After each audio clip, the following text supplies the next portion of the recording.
સમાચાર અમરેલીથી સામે આવ્યા છે। લોકસભાની ચૂંટણીના સમયે ભાજપ કોંગ્રેસના નેતાઓ જોવા મળ્યા એક મંચ પર। જી હા, લીલિયા ખાતે વેલનાથ બાપુની તિથિ પ્રસંગે ભાજપ કોંગ્રેસના નેતાઓ સ્ટેજ પર સાથે બેઠા હતા।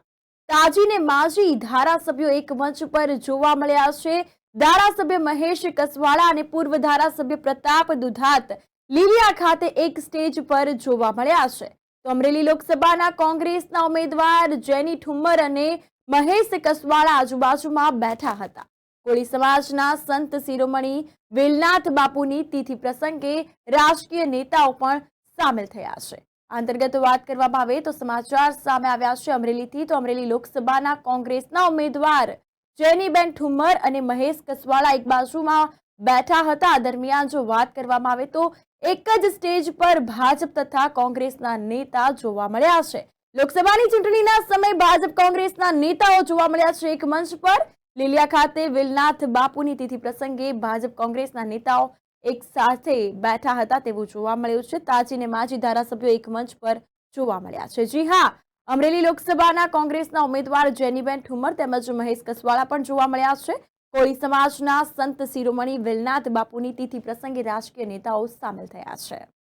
બાપાને યાદ કરીને આખો સમાજ ભેગો થાય છે ત્યારે આ વેલનાથ બાપા ફક્ત આ સમાજ પૂરતા મર્યાદિત નથી। માનનીય મહેશભાઈ કીધું કે વેલા જૈનમાં એટલે વેલા બાપા, એમાંથી પછી વેલિયા થયા। ઈ વેલિયા બાપાએ કણવીના ઘરે 9 પુત્રોને જન્માવ્યા। એમના કણવીના ઘરે રહેવાથી ત્યાં 9 પુત્રોનો જન્મ થયો। વાણિયાના ઘરમાં એક દીકરો મરણ પામ્યો તો એમાં જીવ પૂર્યો। એટલે આ બાપા ઈ ફક્ત સમાજ પૂરતા મર્યાદિત નહીં પણ દરેક સમાજ માટે એમણે ખૂબ કાર્યો કર્યા। ત્યારે અત્યારે ભગવાન સંત તરીકે પૂજાય છે। આ તકે ખાસ બેનોને મારે એક વાત કહેવી છે કે બધી જ વાત કરી સમાજને એક કરવાની, સમાજને એક રાખવાની, પણ જ્યાં સુધી બહેનો અને દીકરીઓ પોતાનું ભણતર કરીને બંને કુળને નહીં તારે, કહેવાય છે કે દીકરો એક કુળને તારે પણ દીકરી હોય ઘર આંગણે તો 2 કુળને તારે। આ બંને કુળને તારવા માટે શિક્ષણ ખૂબ મહત્વનું છે। એટલે બધા જ સમાજના આગેવાનો અહીંયા મંચ ઉપર ઉપસ્થિત છે એમને પણ વિનંતી કરું કે આપણા ઘરની એક પણ દીકરી 12મા ધોરણ પહેલા એનું શિક્ષણ કોઈ પણ કારણસર છોડવાનો પ્રયત્ન એના પરિવારમાંથી થાય કે કોઈ પણ કારણોસર સંજોગો વસાતે દીકરીને શિક્ષણ છોડવું પડે તો સમાજના મોભીઓને વિનંતી છે કે આ તમારા તરફથી નહીં થવા દેતા।